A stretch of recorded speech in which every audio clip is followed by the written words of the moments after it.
So 7:30 Lunes. So gikan ta kani mo ni ang exit sa IT Park kung padulong kag northbound or padong ka sa Talamban. Nya ato tong testingan ang bag-ong giablihan ni Governor og ni Mayor na dan katong gipa-close ni Gwen ba nga natanggong gyud. O tanawa kung gikan ka sa Country Mall, less than 2 minutes to 3 minutes na lang ang NFA. Dako kay kausaban kay gino-left turn Manila kasagaran ang katong mga cross sa daan. So ang katong mo slow down na traffic, paspas na kayo. Kani.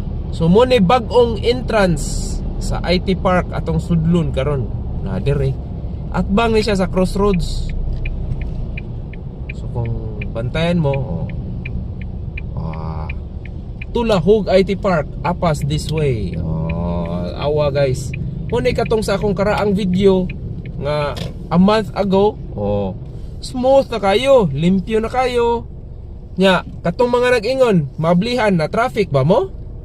Kato lang mga ingon na traffic, wala gid dapat inyong i-vision inyong kaugalingon nga mutanaw sa kayuhan sa tao dili kay inyong experience inyong basihan.